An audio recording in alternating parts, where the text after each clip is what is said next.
Hi, so that's Eran Zimmerman, and I'll be presenting being Klima from Israel. So let's get to it. This is what we see as our opportunity: urban deserts, cities all over the world. Now, that's what cities would like to have: nice green roofs with enormous ecological advantages for the city. But this is what people are actually willing to pay for, which is solar power for the grid. So that's where we come in with a combined solution that has surprising synergies of solar and green roofs. Now, there is a growing realization that sustainable means, in many cases, local and distributed. It's very true for agriculture, where a huge part of the cost, both financial and ecological, comes from the transport of the goods. And it's also true for electricity, where the need for distributed electricity is translated into very favorable feed-in tariffs for local electricity. And that's what we do: local energy and local agriculture. And this is our solution. Our solution is soilless agrivoltaic system. So it's agrivoltaic, but on a roof. It's a modular system comprising of a water tank, a hydroponic system, and on top of that, a solar panel. And that enables you to run urban farming projects that are, when you compare them to other urban farming projects, they are much less capital intensive. They should be easier to finance because of the secure revenue from the solar. And they are net energy generators rather than huge energy consumers like vertical farms. Now, we are a purpose-driven company, and this is where we see our impact. We produce clean energy and clean food. Clean food is 95% less water than traditional farming. It's much less food loss. It's less greenhouse gas emissions. And there is no soil depletion or water contamination because this is hydroponic. On top of that, we also contribute to the urban ecology because these are actual green roofs that cities really like to have. Now, why you shouldn't do this at home? It looks simple, but it's not. And we have a proprietary patented solution with 2 approved patents for the system. We also have a growing know-how on how to actually do this. This is a new microclimate. This is actually our first paying customer in Israel. So it's a new microclimate. You grow stuff under a solar panel on a roof. And you need to know how to do this, and this is something we're starting to know better than anyone else. And we're evolving our offering so we could work in just about any climate. I was talking about energy. So the footprint of traditional agriculture comes mainly from transportation. Vertical farming, to produce 1 ton of lettuce, you have to emit 7 tons of CO2. And we actually see ourselves as a negative emitter because on top of growing the lettuce, we actually produce energy from the sun. Now, our next challenge is actually running projects that are self-sustained. A typical project should be a roof where you pay the rent. You get financing from a bank, and then you have a joint venture that gets the revenue from 2 sources. The electricity from the grid pays for the capex, and then you can sell the produce to cover the opex of the produce and a healthy margin.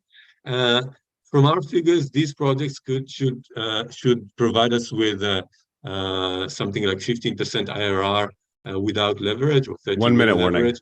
warning. Yeah.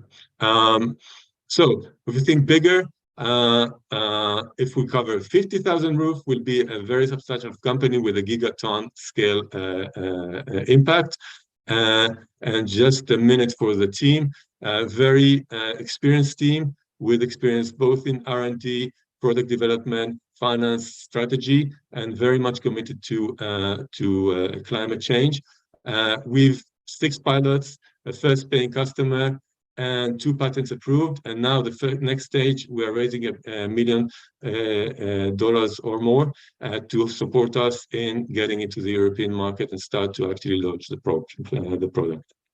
Okay. Awesome. Great pitch. thanks for sharing, and you pulled it off. And time-wise, very cool. Let me bring in our other investors. Yeah. While I'm doing that, you mentioned the energy impact or the carbon footprint versus normal farming. What about taking into account the equipment that you have to produce one of these? What's the green payback period, so to speak? We haven't done the math, but this is 100%. This is recycled plastic. This is why it's black. Yeah. So it's recycled plastic, and the energy part, the aluminum and stuff for the energy part is standard for. But I'm sorry, we haven't done the real math for this. It should be negligible. Understood. I would hand things over then to Mascha. Do you want to go first? Yeah, sure. Happy to. Thanks for the pitch. Can you explain a bit more of who your customer is? Who are you looking to sell for? Yeah, so the end customers buying the actual produce should be local customers, local restaurants or food chains. And this is last mile transportation. But we're looking to customers that can mount those projects. So people who can develop a project or a rooftop project, so including solar plus running the actual operation. We realize that for the first step, we have to actually run those projects because there are no projects like that in the world. But eventually, we'll be selling to the people who are setting up the project. So urban farmers, but you have to invent them first and be one of them first before you can start selling to them. You mentioned you want to adapt those roof or those installations to different climate zones. How would that work? Yeah. Because I can imagine in Israel it's usually quite warm. It doesn't get too cold in the winter, but I can't really imagine this being grown in Sweden, where it's dark and very cold all day in the winter. Yes. So our next generation would include a greenhouse. Mm-hmm. And so a heating system that's also passive heating. With this, we should be able to grow things even in Sweden in the winter because you can heat the water. Actually, the only important thing is to heat the water coming to the roots, not the entire thing. So you're still very much energy efficient because you're warming a very small area. And this would also work for desert climates where we have to actually cool the water. But that's the next generation. We're focusing on climates that are, let's say, up to the line of Paris. If you're talking about Paris, Munich, if you're talking about Europe, that's as far north as we can go now. Mm-hmm. And have you looked at what kind of share of roofs is like eligible for your solution? Because obviously, I mean, they need to be flat. You need to have access to the roof and so on. No, this would be a very local thing, but we don't see it as an actual limitation on our growth. We don't need too much carrying capacity, so we just need the roof to apply to the standard capacity for a commercial roof. But it does have to be flat. I think we're very far from reaching that limit. So. And it's very, very local. There are no statistics in the world about the available roofs. It is very local. And one issue that you brought up earlier is having to create the first wave of urban farmers. It's always harder to convince people to change or to create a movement than it is to sell into an existing pain point. Why or how are you going to be able to really do that compared to traditional rooftop solar or other options out there? I think the main selling point is that plainly our projects should be much more profitable than just installing solar. So if you go to a roof owner and he could get X NPV from installing solar, we could get probably twice X by doing this. So we should be able to find the roof owners and the people who will do the projects with us. If we get a 15% theoretical IRR, we get interest in financing those projects. So we'll have to actually run those projects with partners that are they know what they're doing in order to prove the commercial viability. But then who they are harvests the profitable plants? now. Who harvests the I'm sorry? plants then? Who harvests the crops then? We will set up the operation with and we're in negotiations with firms right now who are doing hydroponics, and we will set up the operations for this.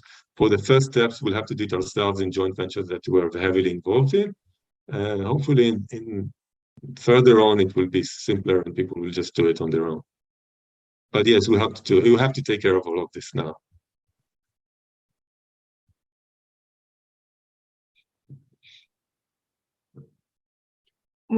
How much does it cost you to put such a solar panel versus the traditional ones? How much extra cost are we talking about?